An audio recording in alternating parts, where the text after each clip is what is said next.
Fasten your seatbelt.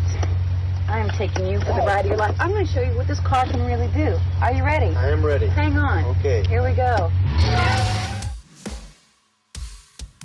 Hold on to your butts.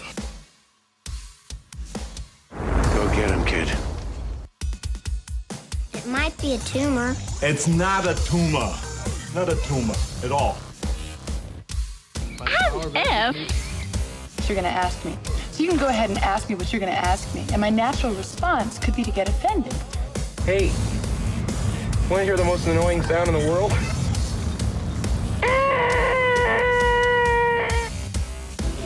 Yeah, well, that's just like your opinion, man. All right. You're listening to the 30-something movie podcast. One movie each week, 30 years in the making.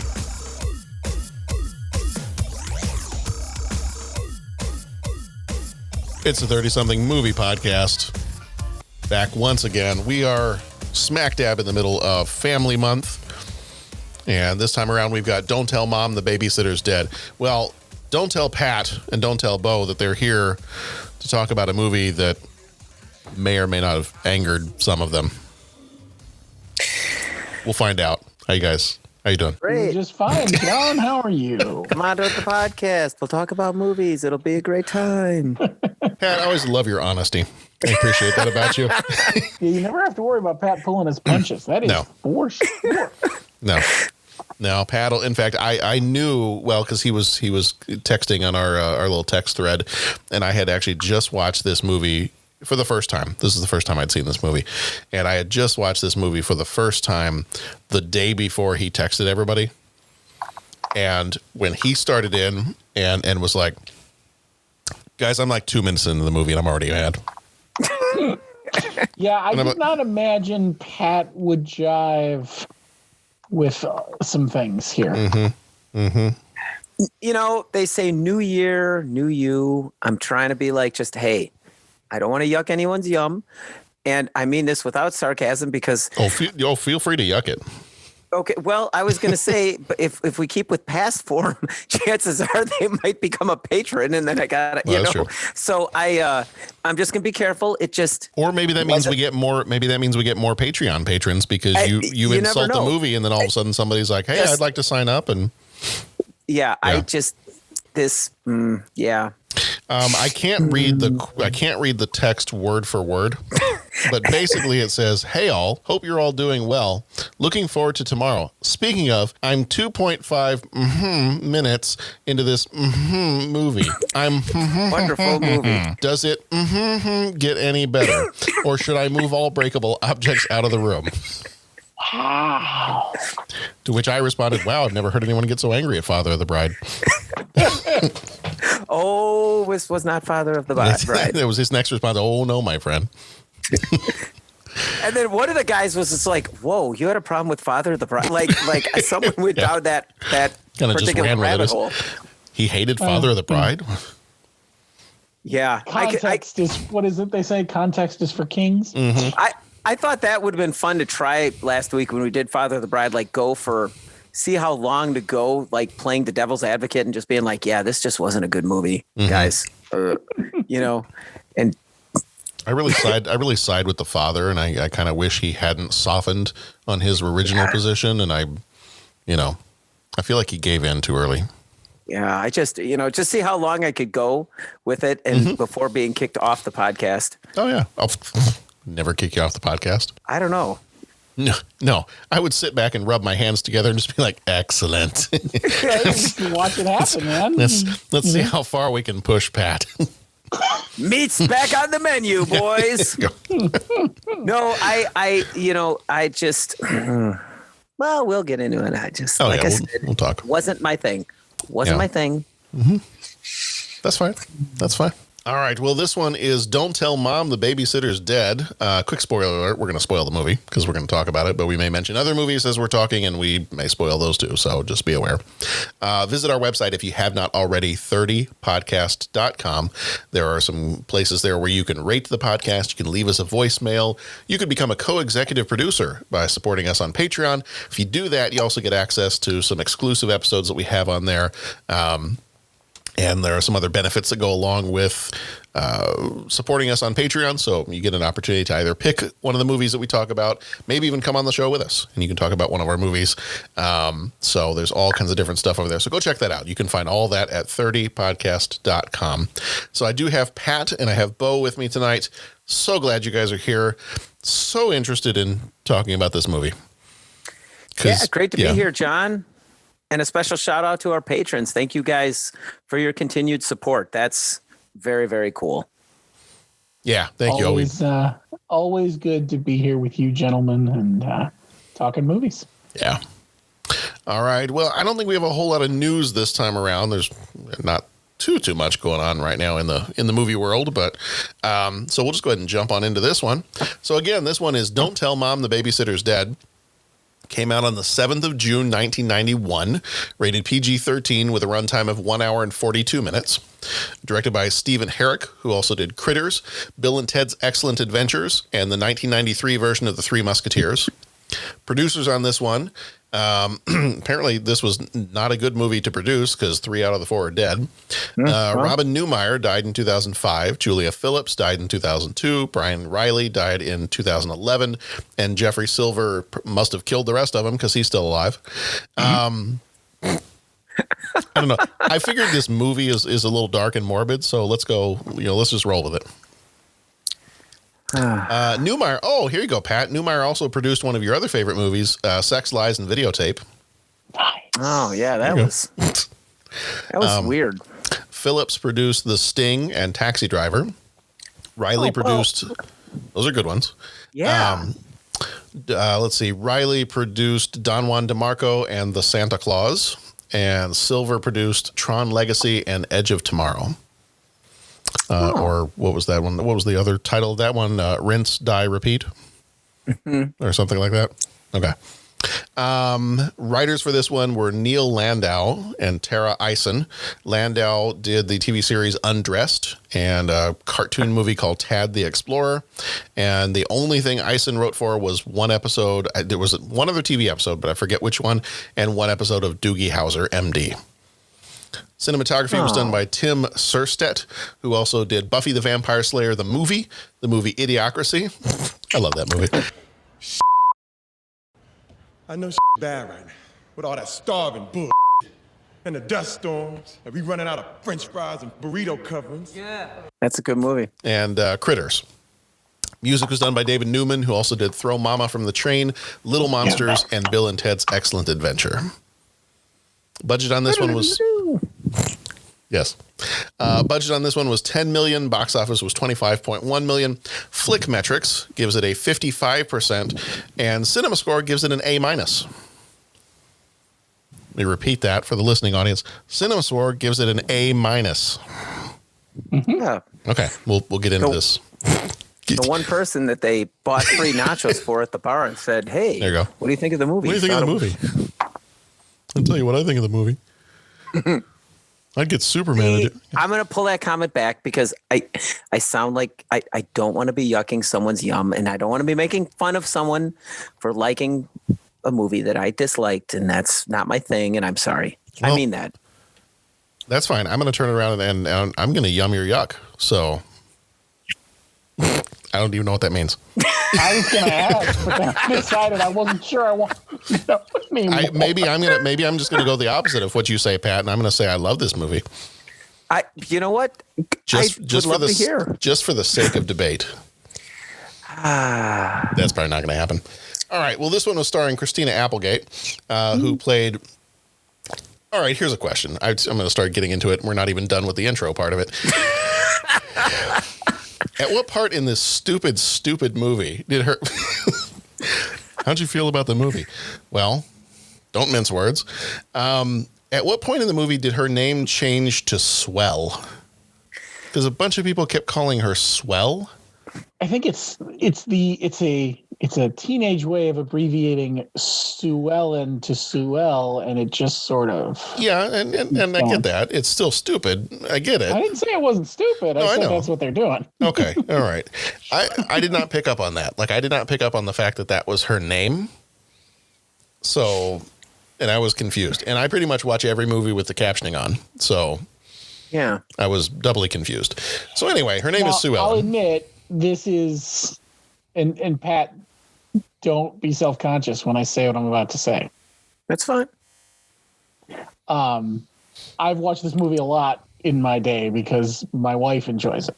I'm sorry, Bo. Oh, I'm sorry, Bo loves this Donna. movie. I'm Pat. so sorry. Pat, why do you hate Bo's wife? I'm sorry. I was talking. I gave her. I'm sorry. I've recommended Mustang movies. Bo, love your wife. She's awesome. That's okay. Donna's going to become a Patreon member now. Oh. Just to mess with Pat. You why not? insulted her movie, so she's gonna become a Patreon member. Come on and pick a movie for us to watch that you're absolutely gonna hate. Maybe she'll pick Pearl Harbor. Maybe anything's possible. No, I even think she did not like that one. Okay, fair enough. All right, well, we haven't even got through the first person on the cast. So Christina Applegate. I'm sorry, Donna. I really am. I really am. You worry way too much about that. I know. Donna, he's not sorry. He hates every movie you've ever loved. Yeah, it's what Pat does. You can't spell Cantagallo without can't. Ooh. When the kid fell off the roof and got seriously injured because his brother was neglectful, that was entertaining. That was really dramatic and good. I just didn't understand. I'm sorry. I appreciate Pat. Don't worry. There's nothing to understand about this movie. But we're gonna once we do finally get through the cast and the trailer and the everything else. Okay. I'm gonna do one down. Christina Applegate. Yeah, there we go. Okay. I am going to talk a little bit because I was curious. Like a cat. That's why my friends call me Whiskers. I started to go look for reviews. Yes. Hold on. Can we take a minute? Well, we've got all the time in the world, Bo. Oh my. Whew. Yeah. Anyway, she was in Bad Moms. I don't know if you guys knew that. Bad Moms. Married with Children and Anchorman. It's a smelly pirate. Anchorman. That's right. It's a smelly pirate. Never mind. Joanna Cassidy was Rose Lindsay. She was in Blade Runner and Who Framed Roger Rabbit. John Getz played Gus. He was in The Fly and Zodiac. Josh Charles played Brian. He was in Dead Poets Society and Sports Night. Keith Coogan played Kenny. He was in Adventures in Babysitting. He's typecast, I guess. And Toy Soldiers. Concetta Tomei. I don't think related to Marissa. She played the mom. She was in Deep Impact in the TV series Providence. David Duchovny played Bruce. He was in Bruce. He was in The X-Files and Californication. Kimmy Robertson played Kathy. She was in Honey, I Shrunk the Kids and the 91 version of Beauty and the Beast. Jane Brooke played Carolyn. She was in Gattaca and Star Trek Discovery. And that's what I kept seeing her at that reception desk. I'm like, where do I know you from? Admiral. Where do I know you from? There ought to be whales. Yes. Yeah. That'll be a whale of a bad movie here. Hello, computer. Let's talk that movie. Keyboard. Ed Rice Marin, who died in 1998, played Mrs. Sturak. She was in The Black Cauldron, Ghostbusters, and Turner and Hooch. Robert Hy Gorman played Walter. He was in Forever Young and Leprechaun. And Danielle Harris played Melissa. She was in Halloween 4 and The Last Boy Scout. Sue Ellen Crandall is a teenager eagerly awaiting her mother's summer-long absence. While the babysitter looks after her rambunctious younger siblings, Sue Ellen can party and have fun. But then the babysitter abruptly dies, leaving the Crandalls short on cash. Sue Ellen finds a sweet job in fashion by lying about her age and experience on her resume. But while her siblings run wild, she discovers the downside of adulthood. I'm getting rid of her for 2 whole months. I can go to the beach. I can stay out as late as I want. I can do anything. I'm a free woman.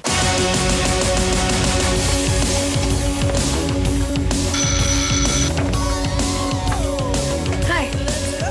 Hello to you. I'm Mrs. Sturak. I'm the babysitter. What? All right, you little maggots, now line up. Are you serious? I'll make your summer a living hell. Ow! Hey! TV rots your brain. It's time we let her know the rules. Yeah, we outnumber her. Let's kick some butt. Mrs. Sturak! Miss Sturak? Oh my God. She died in her sleep. They'll probably blame us. Hey, be careful. I got her. No, I mean my skateboard. Rock and roll! What? How's my baby? In your dreams, babe. Oh, how you doing, Mom? No, Mrs. Sturak's not here. She went to the yarn store. So, what do you guys want for breakfast? Cheese omelet. SpaghettiOs. Breakfast is served. Mow the lawn today, and don't forget to do the dishes, okay? Dishes are done, man.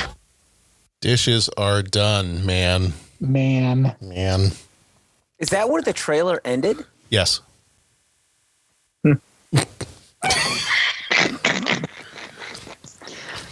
The silence of Pat. Pat's follow-up comment. Is that where the movie could have ended? Yes. Castle. That's what it says here, sir. The castle. Do you think he meant the Camargue? I don't know. All right. Don't tell Mom the babysitter's dead. Bo, it sounds like you've watched this one before. I have. You have? Yeah, several times. Okay. Did you watch this one closer to when it came out? Yes. Okay. Yes, we did. I think we saw this, my brother and I, as young, impressionable Ute. What's a Ute? Only Joe Pesci knows. Yeah. Okay. All right. Well, and for Pat and myself, you wouldn't know it from the similarity in our opinions, but we didn't watch it together. We did watch it separately. Mm-hmm. We wish we had watched it separately from itself. Mm-hmm. I don't even know what that means. Mm-mm. Yeah. Pat? How's this movie make you feel? Not good. Okay. I'll be honest. I didn't feel good. Okay. And I don't want to hurt anyone's feelings. Okay. You're not going to hurt anyone's feelings. Except Donna's. I didn't. the thing you have going for you, and I mean this, gentlemen, with all... She doesn't listen to the show. Not a chance in hell. You can't see on the background of Bo's picture, she's sitting in one of those leather recliners and just crying because she heard what you said about this movie. That or sharpening an axe. I'm not sure. Well, that could be true too. I'm not sure, how that whole thing. Okay, so she doesn't listen to the show. So unleash, Pat. Go for it. Unleash. Oh, it just doesn't make me feel good. Okay. All right. It feels kind of like, ugh.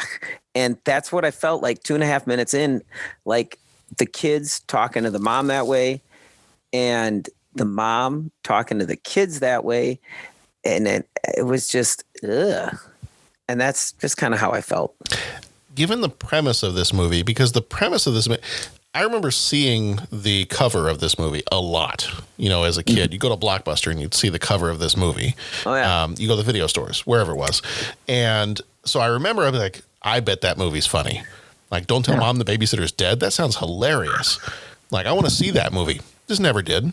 Never watched it. Never had an opportunity to watch it. And it just never ended up on any of my lists of, oh, hey, I got to see this.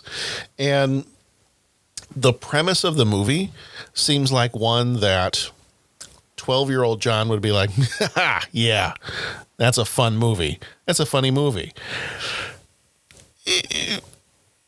Let's say 30-year-old John, because I feel like it. Bo, don't laugh at me. Let's say that John now would still say, hey, that the premise of the idea of this movie is like, there's some potential there. Like we could get into some like hijinks kind of stuff here. So, Pat, is there anything this movie could have done to make you feel better? Oh, I think whatever you're saying, Whatever you're saying makes sense. I think what you're saying makes sense. And I think maybe if I would have seen this movie young, like when we watched UHF and Tammy goes, I could see why you enjoyed this movie when you were 12. I think if I had that nostalgia piece, I think that I would give it more tolerance.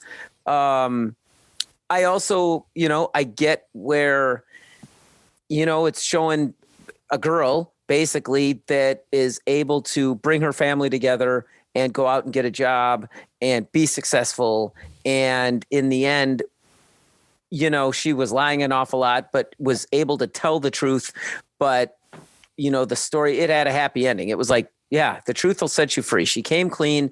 This is where I fell short. But because of her skills, she was able to be successful. Right. And so I think, there's a fun message in there. It's just that, I guess the overall premise could have worked. You know what I'm saying? I just feel like it's been done a bunch. It's like, I feel like, oh, I've seen that. Oh, I've seen that. Oh, I know. I feel like I've seen this all before. That's kind of what got in the way for me. But yeah, I think there's, it's not like a complete, dumpster fire that's just like, this is complete, malarkey. There's, with a complete rewrite of the idea, I think, it would appeal to me a little bit more. I didn't have as much problem. Like I know with the mom, kind of the way she talked to the kids at the beginning, the way the babysitter talked to the kids, and just kind of that whole dynamic. That part that part still bothered me, but it didn't bother me as much as I think it probably bothered you, Pat. Mm-hmm. What I think bothered me as I kept watching this movie, I didn't feel that anger toward it from the get-go. It kind of built over time. Mm-hmm. And for me, I think the reason that built over time was because as I'm watching this movie did not benefit at all from coming after things like Home Alone and Big and Adventures in Babysitting and, I don't know, pick something, because I'm watching this, I'm going, oh, that's like Big. Now I just want to watch Big. Mm-hmm. Oh, that's like Home Alone. Now I just want to watch Home Alone. It didn't have any of the charm. I know we say that a lot. Like, this one didn't have any of the charm of those other movies. Mm-hmm. Like, she gets in the situation, well, I'll start from the beginning.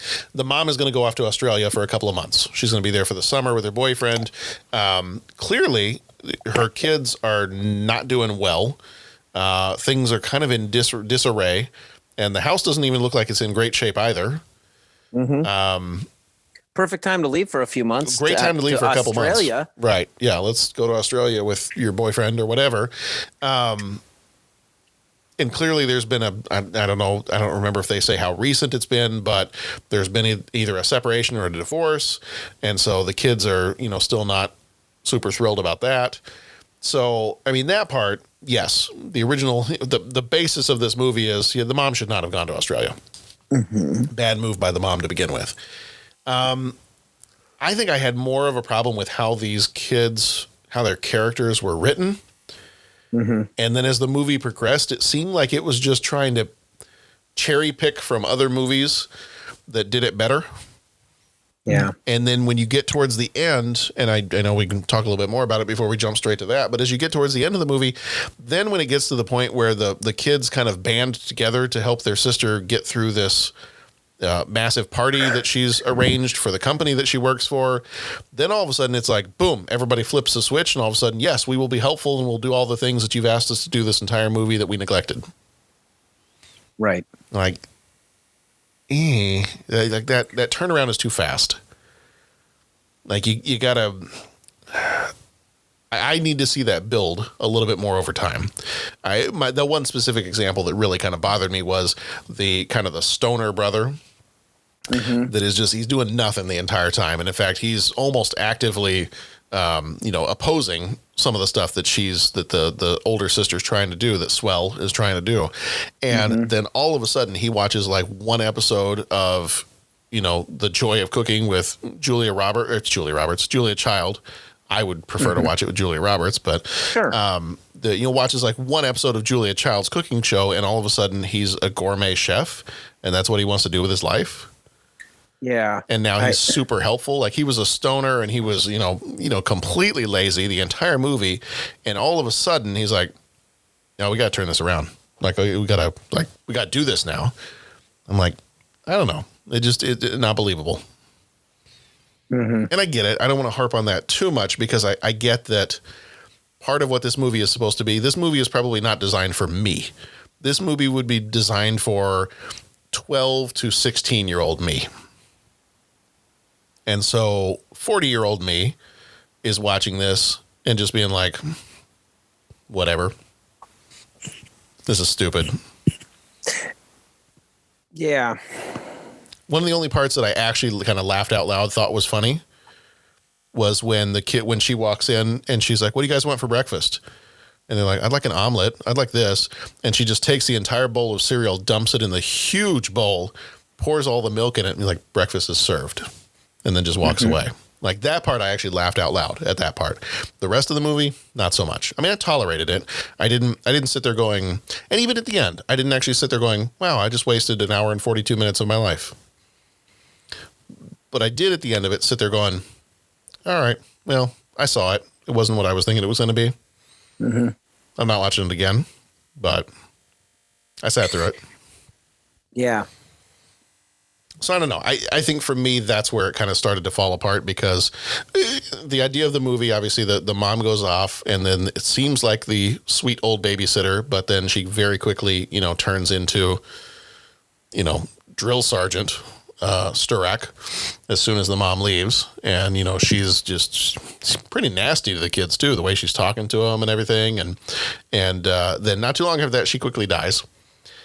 And they, like a newborn baby dropped off at the firehouse, they drop her off at the local funeral home and did not realize that all the cash that the mom had left for their 2 months to buy groceries and everything else was probably still in her pocket. So then we've got a bit of a conundrum because now the kids have no money and they got to figure out a way to do it. So let's lie on our resume and let's go get a nice fat corporate paycheck. And we'll go from there. Because no one's going to check references. No. Yeah. And I don't know. There were some of the dumpster fire of a company. Good Lord. Right. I mean, come on. They kind of deserve to go under. The incompetence level on display was a little much for me. I got to be honest. Yeah. And I could probably tolerate all the zany and disbelievable, like I wouldn't be sitting here punching holes in every little thing if the characters had a little bit more of a redeeming quality to them. And you know what I'm saying? But really, she was the only one that really did until all the kids decided to flip the switch and work together. And that stoner brother, boy, that guy was just, ugh. I mean, I just found nothing entertaining about that until, he becomes the nice guy. And it's like, okay, like overall, I get how it's like he was messed up before, but now he's doing the right thing. But again, it happens so quick. You're not given that arc, right? That development. So it's just kind of seems like, oh, well, we're the writers and we're just going to write it in this direction because we can, and right. That was. Do you think some of that was because this movie is geared towards teenagers? I mean, do you think like a teenager is going to watch this and say, what do you mean redeeming? I don't need a character to be redeeming. Like they were just sticking it to the adults. Sure. That's part of my thought. I mean, part of my thought is that if we had watched this as teenagers, probably would have a very different outlook on this movie. Mm-hmm. I mean, come on, you watch it in the right altered state of mind, I'm sure it's even funnier. Yeah. Yeah. And I don't want to be arrogant enough to think that, well, I'm the audience for this movie. Not every movie is made for Pat, I mean, that's fine. And I guess I would get that, but yeah, he was just so vile to her and the kid getting hurt because of his negligence and that's not entirely falling off the roof maybe, but that's not unbelievable. I mean, there's kids that older brothers and sisters that have to watch younger brothers and sisters and don't take care of them. And there's consequences, and so it's not that scene's a problem, really. Frankly, I think I can boil it down to this. I don't know what this movie was about. And if I had watched it as a teenager, I don't think I would care. I think I would just be like, yeah, it was funny. This is a girl from Married with Children. She's funny.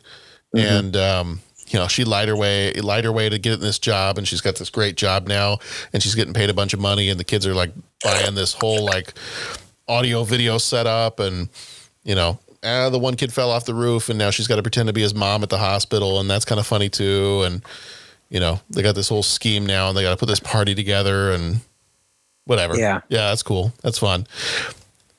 But me now watching it, I'm like, I don't know what happens in this movie. Like the whole idea of I guess part of me is like,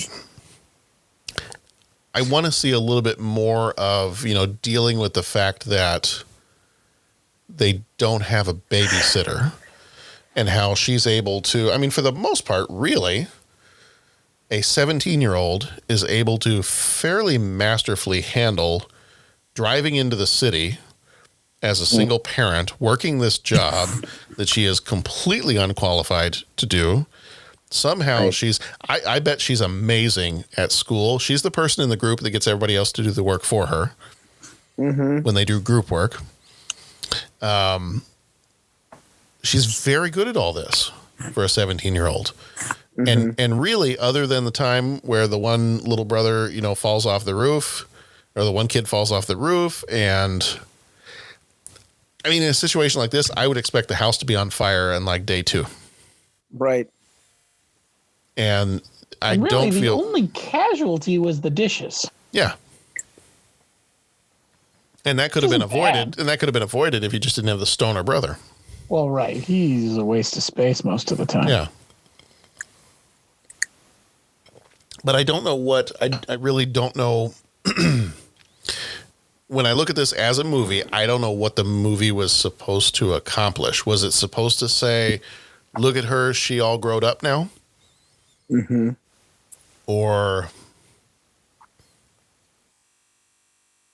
the adults are no good, we can get along without them? I don't know. I kind of get stuck trying to think of what was the point of this movie.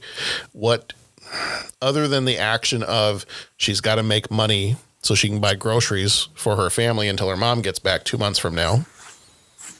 I don't know that I necessarily know what happened. And there were stretches of time where her relationship with Brian, the kid from the fast food place, there were stretches of time where I had to stop for a minute and go, wait a minute, did I miss a scene? Yeah.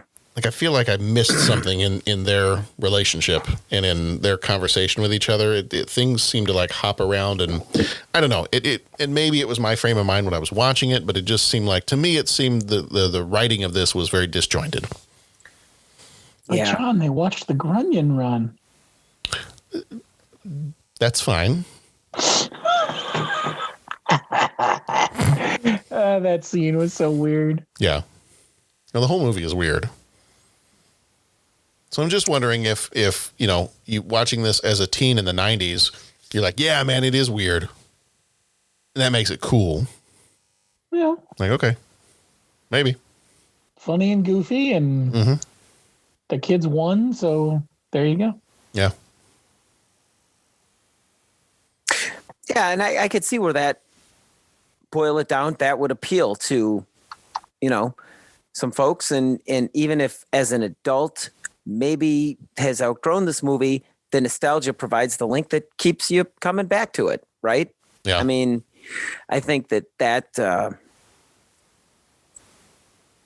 does all right. And does it hold up? Well, that's the thing about cult movies, or not cult, but, movies like that, yeah, if you liked it then, there's enough of a nostalgia piece that'll keep you coming back and not thinking too hard about the rest of it. So I'd also like to inquire, and I people can forgive my ignorance if this is not necessarily an acceptable term anymore.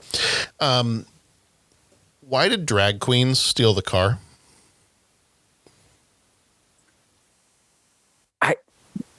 Beats me. Why not? I mean, I think that would be the answer. Why not? Mm-hmm. I feel like that's the answer for this whole movie.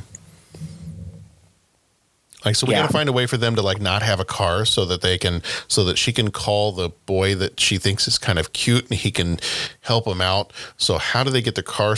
Drag queens. Mm-hmm. Oh, okay. All right. Yeah. I don't know. I feel like the Stoner brother was maybe based on some of the writers, and I don't want to say that about the writers, but like yeah. Some of this just it's exactly that phrase. Some of the stuff in this movie just seems like, well, what do we do in this situation? Let's do this. Why not? Why not? Let's just do it. Yeah. And I mean, okay, so I get it that there's going to be siblings, like in this case, the Stoner brother and all, that are going to be problematic for a family or mean to their siblings or, well, she stole money. I was going to say steal money, but she stole money. But it's like, you can't just then flip him at the end of the movie and make him like the awesome guy, right? You kind of got to inch that ahead, like you wanted the redemption arc. Yeah. If you're going to redeem them. And that was just, and I get it. I think they were playing this movie for funny kind of funnies. So, I mean, I don't want to push something on it that they're just, hey, there was no intention to do this with the movie, but I think that would be my point, is just with a character like that, you need to give him an arc as to why he changed. Do you see why she changed? But you didn't see why he changed. And then the mom came back and was yelling at him in front of this big thing. You threw a party. Well, maybe scope the scene a little bit. It's not your normal party.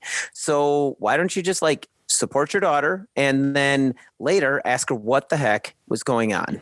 Well, for what that's worth, at least the mom is consistent. The mom from the beginning, you did not think would ask questions. She would just damn the torpedoes. Right. And that's the thing. And then you're exactly right. It's consistent, but I mean, that's just the writing of the mom character and what, her actions. I was like, well, yeah, I mean, the fact that any self-respecting parent would leave in that situation is ridiculous. I mean, right. And I was like I said before, I was half expecting to be like, I bet I'm going to watch this and be like, yeah, that's the one that I remember seeing that cover. I remember thinking about, hey, I bet that movie's going to be really funny. And then just never having seen it. And then I was kind of expecting this would be one of those that I'd watch it, be like, yeah, no, me as a kid in 91, I would have watched this and I would have thought it was hilarious. And part of me comes away saying, yeah, no, I probably would have. And there's another part of me that's like, yeah, I don't know. Some of it seems a bit of a stretch. And I hate myself for it. Well, maybe that's probably the better response. Well, so we get to the end of the movie, as we've kind of already said. We get towards the end of the movie, and the rest of the family magically turns it around and starts. They get the dog stoned. I wasn't a fan of that either. Yeah. Got angry at that one too. Yeah, and I mean, I know there's people out there that do all sorts of things to pets and stuff like that. But yeah, they're stupid too. Yeah. I mean, now as a new dog owner, I'm not going to pull any punches on that one. You do anything like that to your dog, you're stupid. Yeah. Yeah. Yeah. So they do get to the end of the movie here, and if at first your lie does not succeed, lie harder, and keep lying. That's the next Die Hard movie. Yes. Lie harder. Lie harder. Yes. That's the no. Never mind. Nope. No. And I get the whole like lie hard with a vengeance. I'm in over my head. Like I got a job that I'm not supposed to have. What do I do? Yeah. All that kind of thing. But there really was no resolution of that. Well, they discovered her lying, stealing from the petty cash. The person from down the hall was doing the reports and everything like that. And it's like, show a little bit of of that resolution. There's some consequences. Like, you lied. That's not good. Okay, well, here's how I'm going to fix it. I'll work it off. There's no consequences. It's, do you want a job? No, I think I might go to college. Well, okay. Might be a job waiting for you when you get out. Really? Yeah. Oh, yeah. Okay. Yeah. And I get, I didn't like it. So I'm going to beat on the movie a little bit more, and I'm sorry for that. But that was a struggle just when you saw the other things going on. And that ending, seeing the family come together, like, that's the thing. Like, seeing the family come together and the kids support each other, that would have been awesome. But then, Mom, go to bed. We'll talk about it in the morning. And it was like, okay, well, we never even get to see them talk about it in the morning. Like, they didn't show us the things that I think that would have made the movie more tolerable for me. They didn't even show. So, the whole mom character was just there to hassle the kids. Whether they were doing good or bad, she was hassling them. Yeah, and she wasn't even there. Right. I think for me, what could have made this movie better is don't send the mom to Australia for 2 months. Mm-hmm. Like, that's not enough. That's almost too far for her to go. If you want to do, because what I'm picturing is when I hear the title, "Don't Tell Mom the Babysitter's Dead," I feel like there should be a lot more hijinks related to the death of the babysitter. Yeah, it gets it out of the way so fast that there's no. So here's my thought. And I heard, actually, there was something from earlier this year. They are doing a remake of this movie. So they're working on it right now. Yeah, I had heard that. I was not. Yeah. This is one I felt it has a special place. It is what it is. And that's enough. It should just stay in that place. Yeah. Yeah. Mm-hmm. But here's my thought. I mean, if they are going to and of course, I'm sure they're listening. And care. Yes, don't forget and care what we have to say. I think Val Kilmer is probably one of the producers, and he listens to us while he's mowing his lawn anyway. So, right. There you go. Yeah. So here's what I think. I think what they should have done is they should have had the mom, whatever it is that the mom has to do. Maybe the mom is working an extra job because she's now a single mother and she's having to take care of these kids, and she's frustrated and she's angry, and she kind of takes it out on the kids a little bit, and the kids are angry because they don't understand what she's going through. Have the mom maybe have to work a second job. So she's there, and we can see some progression of the mom and the kids coming closer together through some kind of understanding, but have it be that for some reason she's got to have a babysitter there for the kids.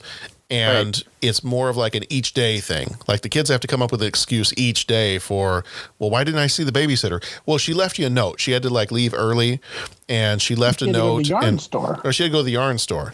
Right. And I think that could have made it better. But you push the mom off to the other side of the world, and you say that she's there for 2 months. And then you can completely forget about that part of the story. And then she just comes back at the end, and there's no, Pat, as you said, there's no resolution to that at all. Mm-hmm. You haven't got to see the mom grow in any way. I feel like you barely got to see Christina Applegate's character grow. Mm-hmm. I mean, so she became a little bit better at her job by getting other people to do it for her.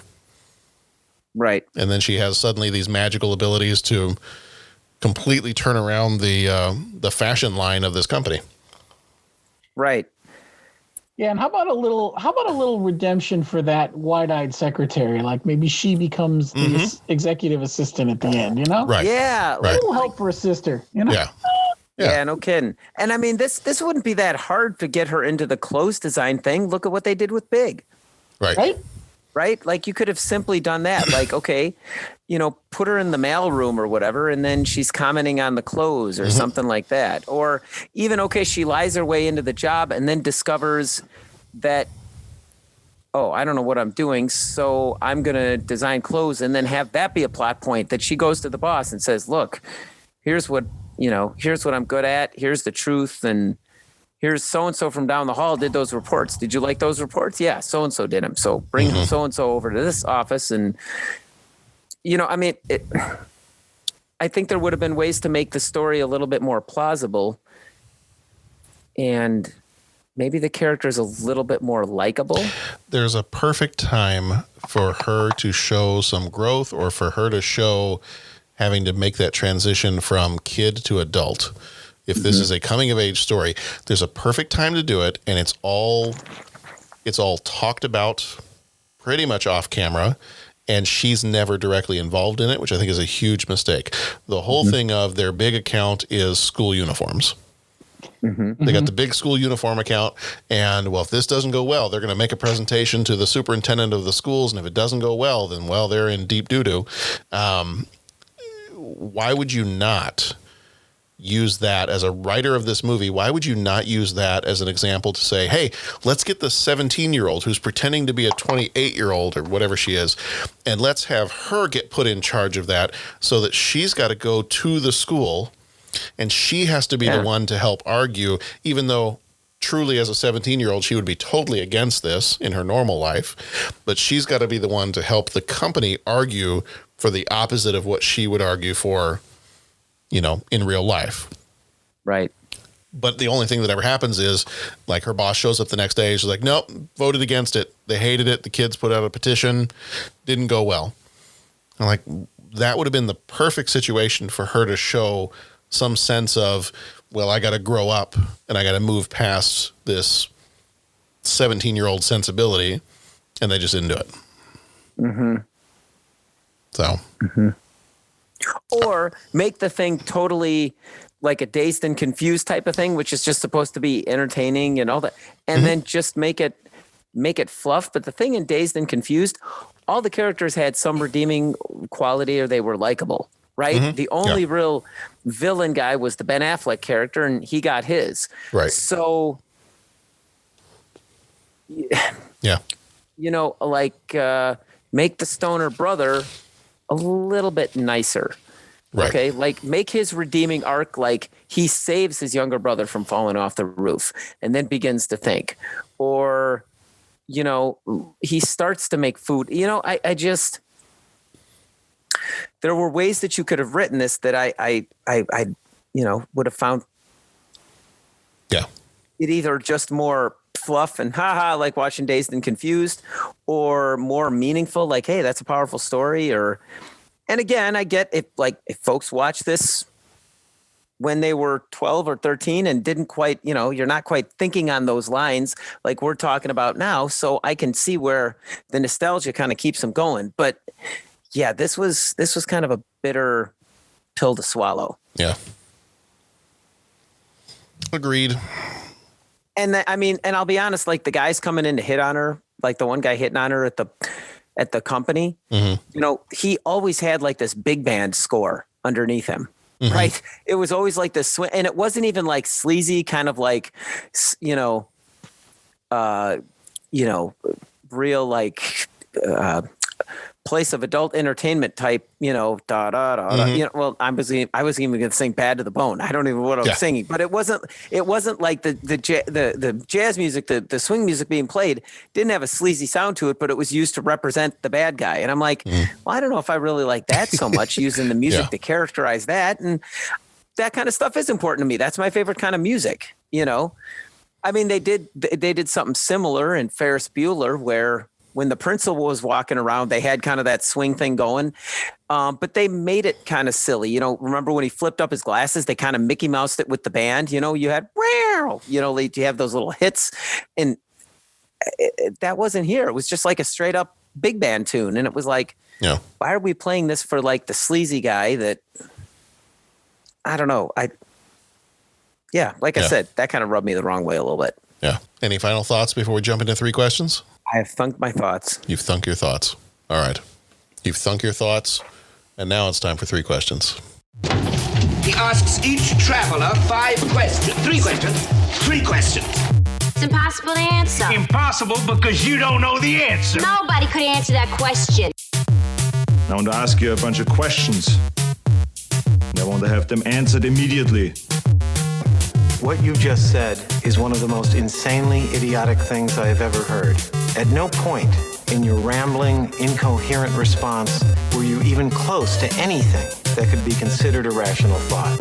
Everyone in this room is now dumber for having listened to it. I award you no points, and may God have mercy on your soul. May God have mercy on our souls. Question number 1. What was your worst babysitter you ever had? Oh, that sounds like a story. Yeah, but it's a silly one. Like, okay. We were lucky growing up. There was always family around.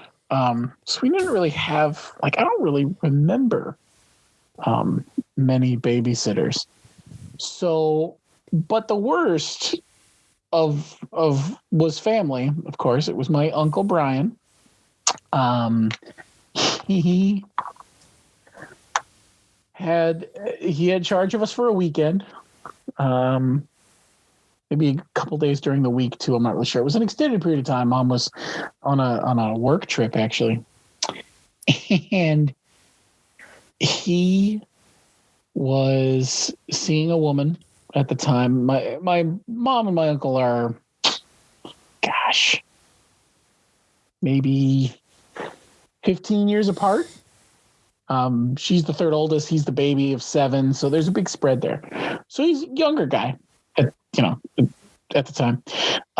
He was seeing a woman, and I've never really asked because I never really wanted to know if spending this much time in malls was what they did or what, but we spent the better part of a Saturday and a Sunday in a mall one weekend, and the last place my brother and I wanted to be. So he took us to Gurney Mills on Saturday, where we walked around the whole thing. And then on Sunday, it was, let's go to Woodfield and meet up with this girl I'm seeing. Well, my brother and I, being the cantankerous sort, basically said no. And I don't know if you were ever at Woodfield back in the day, but in the center area, there was this big area where you could just sit. There was basically steps that you could sit on. And we just said, no, we're going to just sit here, if that's okay. We're not walking around another mall this weekend. That is not, no. We'll be right here. Come back and get us later. Yeah. I don't even remember, because at the time, I don't know if we even had Game Boys or anything. I think we just sat there and just shook our heads. I was to say, if I was put in that same situation, I'd be like, hey, Uncle, why don't you just give me a whole stack of quarters? I'm going to go to the arcade, and you go do whatever you need to do. Oh, I'm sure we tried that. Yeah. I'm just not sure he had the stack of quarters for us. Yeah. Yeah. It was, I just remember thinking, what is this? What somewhat adults do? They just go in the, oh, thank God that isn't what adults do. Oh God, I would have freaked out. I don't want to grow up. Who can spend that much time at a mall? I still don't understand. And I know what the purpose is now. Yeah. So yeah, that was probably worst babysitter. Okay. Not really that bad. I mean, I will fully acknowledge. Okay. All right. Patrick, what about you? No bad babysitters, really. I mean, it was all kind of good. We kind of raised a little Cain there with our babysitters. I mean, we had a good friend of the family meet my parents at the door and say, yeah, I'm not going to be watching your kids again. And I know that my grandparents even kind of turned on us one time because, we were kind of raising Killarney there, and my sister was down watching TV, and my brother and I had the remote outside. We smuggled it out, and so we were hanging out of the window and turning the channels on her, and she'd be just watching her show, and then she was up, and this was the complete meltdown final incident. Right as my parents were pulling up, is my grandparents were like, yeah, it's been a little rough. Here's the thing. And now that they had my brother and I come around the corner with the TV remote, and my sister's in tears, and the TV's not working and I can't figure when. We both have the remote. And my grandparents are like, yeah, maybe, maybe you guys need more family time. I don't worry about calling us. If you want to use a babysitter, feel free. Now that obviously changed. And our grandparents were very warm and caring and took us back in. But yeah, I guess those would kind of be the low points, is when we went through the babysitters that refused to come back to the house. Nice. That's awesome, by the way. I think that's when I started babysitting my brother and sister. Yeah, I can't. I mean, we did have babysitters from time to time. Sometimes it was family. And I'm trying to remember. All I can really think of are different situations, like either maybe not even necessarily like a babysitter kind of thing, but I do remember when we lived in England, we had this babysitter, and she was I think she's probably like the teenage older sister of one of my sister's friends. And I remember, I think her boyfriend came over to the house to watch TV for a little bit while we were there. And then they went out. Yeah. And then they actually went out into the yard to smoke a cigarette because she was a smoker. And I remember, I think we locked her out of the house. Yeah. I think we locked her out of the house while they were out smoking a cigarette. Funny. Nice. And that was kind of funny. I mean, eventually we had to let her back in, but yeah, I think we locked her out of the house. But did you? Well, no, probably not. Probably not. But then I think of a couple of other situations where, like, there was a stretch of time before we moved to England. My mom and dad had gone to England for it's either a week or 2 weeks, and my aunt and grandmother had stayed with us for that period of time. And I just remember in that situation, it was, what was it? My sister was in preschool at that point, and she just started crying the one day, and when they were going to take her to preschool, and she started crying, and she just said, "Mom doesn't make me go to school if I don't want to." And of course, my grandmother, she had not had kids in a long time, and my aunt was so young at that point, she didn't have any kids of her own yet. And so it was my aunt's job that day to take my sister to preschool, and she believed her. She's like, "Oh, you don't have to go if you don't want to?" "No, Mom doesn't make me go if I don't want to go." "Okay, well, I guess we can just stay home then." "Yeah, I think that would be better." Okay, so we stayed home. You got to give her credit, I guess. Awesome. Yeah. So you got to put on the caveat, like, yeah, you can stay home, but here's everything you're cleaning, starting with the toilets. Right. Well, there you go. Here's the toothbrush. That's what, if I was in charge, that's what would have happened. Question number 2, as a kid, if you were going to lie your way into your dream job, what would that dream job have been? So I'm thinking like not now, but right. let's say when you were 17, if you were the same age she is in this movie, when you were 17, what would your dream job have been that you'd lie your way into? Now, Sharon and I talked about this, and we both agreed, based on the current climate in the United States, we are very glad we did not opt for our dream jobs. My dream job at 17 would have been, I wanted to be a journalist. Yeah. And she wanted to be the secretary of the EPA and have a cabinet position in the U.S. government. Yeah. So we're very glad those did not work out. Yeah. Give it a few more months here, and then maybe we can start to entertain those again. Mm-hmm. What about you, gentlemen? Well, that's a tough one. What did you want? So that would have been like, we would have been like juniors in high school at 17? Yeah. Yeah. I don't know what I wanted to do back then. Is that bad? No. Lied my way. Maybe a pilot, but it's hard to lie your way into being a pilot. Yeah. So what could I have lied my way into? Well, you'd think it'd be hard to lie your way into being a corporate secretary. You would think. Without the ability to fax. Yeah. Hey, man, she figured out a fax. She figured out how to get somebody else to fax for her. Well, there's that, too. Yeah. Gosh, what would I have done? Well, way back in the day, I wanted to be Indiana Jones. I wanted to go around and dig up, places of antiquity and get into adventures and all that kind of stuff. An X never, ever marks the spot. X marks the spot. So I guess that's what I want to do now. Like, you're talking 17 and everything like that. I mean, by that time I was really, really getting into music. So I guess if I wasn't going to be a teacher, I think it'd be cool to, get picked up by a touring band and play in a band or something like that. But that situation is, if you lie your way in, you're going to get figured out real quick that you can't play. So you kind of, for that job, you want to audition. And, because like to lie your way in, I think they discover you pretty quick. Mm-hmm. So, yeah. So I guess that one's okay. I guess my answer kind of petered out a little bit, but That's all right. I guess if I wanted to be a musician when I was 17. And so I would have tried to get into a band. And I mean, if I could do what I wanted to do when I was younger, I'd like lie my way into being Indiana Jones's research assistant. There you go. If that's not too outlandish.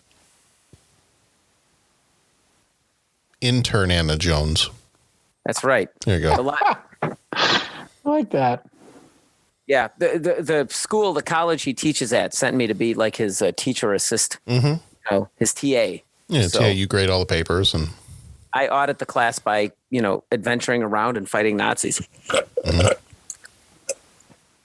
Does he have a TA in Last Crusade, or is that a secretary in that one scene? I think that's a secretary. He has that one person telling him that, the papers still haven't been graded, and here's his phone calls. And Yep. Okay. All right. With everyone yelling, hey, hush, hush, hush. Right. We'll see each and every one of you in turn. Take all their phone numbers. And, yeah. All right. Bo, you weren't sure? Yeah, that's a tough one. I guess I would have tried to lie my way on to the maybe the video production staff of the Chicago Bears or something like that. Maybe Nice. That would have been cool. Nice. Now, if you'd asked me at age 7, I would have lied my way on to being the host of Soul Train. Oh, so there it is. 7, Nice. I might have said astronaut. Yeah. I really like Soul Train. Cool. Right on. Good show. All right. Let's see. Question number 3. If you stole money from petty cash and got the chance to buy your dream AV setup, what would be the first movie you'd watch or album you'd listen to? Well, Top Gun, I think, Okay. would be the movie. Yeah. Yeah. I don't think I'd steal from the petty cash. That wouldn't be my. Well, I know you wouldn't, but. That being said. So let's say you were gifted your dream AV setup. So funny you say that. Like in college, my buddy came from a small town in Wisconsin where the snowplow crashed into his car when it was parked on the street. And so he got some money for it. And so he decided to buy an AV setup. Oh, nice. That's money. And now his car, you had to like crawl through the window to get into it. All right. Because he never got the car fixed. But we had a heck of a stereo thing. A General Lee. And yeah, exactly. And so we, I think the first thing we'd listened to the Mahler's Fifth Symphony. And we had that sucker cranked so you could be 5 blocks away and you could still hear the full Chicago Symphony Orchestra, Sir George Schulte conducting Mahler's Fifth Symphony. And you just hear that thing just reverberating through the neighborhood. And it was a moment of glory. So I think that's what I'd do. Nice. I kind of went back on this one a little bit. I think my obvious answer would be Star Wars. You get the really nice setup. You got, your speakers, maybe surround sound, who knows. Star Wars, I think, is probably the obvious answer for me. The other one I might go with might be Matrix. Might do the first Matrix movie. Sure. The one, I still haven't watched it yet, and it is a beautiful movie. The one that this year, since I got a 4K, I don't have a 4K TV yet, but I do have a 4K video player. So all the movies I asked for Christmas this year were all 4K Ultra HD discs. And the one that I'd love to upgrade my TV and be able to watch this on actual 4K is Crouching Tiger, Hidden Dragon. I did get that one, and that one's pretty even before it's in 4K. Yeah. So no kidding. Yeah, I think the obvious answer for me would be Star Wars, but I think one of the first things that popped in my head was The Matrix. I think that'd be fun to see if you just had your dream set up with surround speakers and all kinds of other stuff. Yeah. All right. Well, that was question 3. That's it for the 3 questions. That's it for Don't Tell Mom the Babysitter's Dead. Pat, you made it through. I did. And I mean, it was good. I mean, like, just kind of got past the first couple minutes of the movie and just, you get into it and just kind of like let it happen, and not my bag. A little disappointed with this one. But I wanted that to kind of be clear too. I don't hate this movie. Yeah. I just am very disappointed in what I think it could have been. Right. And I'm not going to watch it again. I watched it. I'm done. Well, yeah, and to be honest, like if I'd watched it when I was 12, I'd probably have that link and be like, "Oh no, this is fun," I love Iron Eagle. The podcast wasn't too high on Iron Eagle. It seemed like there were parts that were kind of campy and disbelievable and all that kind of stuff. And I'm just like, that's okay. There's jet fighter planes and motorcycle chases and all this kind of stuff. It's Iron Eagle. But, so, I mean, it's okay to, there's movies that aren't like Citizen Kane or, Casablanca. Right. And there's a place for them too. That's fine. You and Johnny Lawrence can like what you like. There it is. Yeah. All right. Well, if you want to find more about our show, go to 30podcast.com. That has all of our past episodes, of which there are a plethora. So feel free to go check out those. I did say we have a plethora. So, yes. That's episode 50, if anybody wants to go back and listen to that one. And, That was that long ago? Yeah, it was that long ago. Oy vey. Yeah, because I made a comment when we watched Father of the Bride, and then the next night we watched Three Amigos. I had mentioned that. I'd said, actually that was our 50th episode of our podcast. Oh, wow. Like a million years ago. Jeez. So, but yes, 30podcast.com. You can check out our Patreon page there and become a co-executive producer, get access to our special episodes that only members have there. Leave a voicemail, get in touch with us. So we'd love to hear from you. But if you want to kind of look ahead, our next few episodes coming up in February of our family month are regarding Henry and the Addams family. Our February Patreon episode, which is probably coming out in a few days or so from now, is Willy Wonka from 1971, reaching its 50th anniversary this year. March is our Girl Power Month. We've got Necessary Roughness, My Girl, Thelma and Louise, Fried Green Tomatoes, and Soap Dish. And the March Patreon episode is going to be Favorite Songs of 1990 and 1991. So that is going to do it for us tonight. Thank you, thank you, Jeff. Jeff is not even here. He's here in spirit. Yes. There you go. He was here with us earlier. No. But thank you, Pat, and thank you, Bo. Thank you, John. Thanks, John. This was fun. As always, everybody, be excellent to each other. Go watch some good movies, and we'll see you back here next time.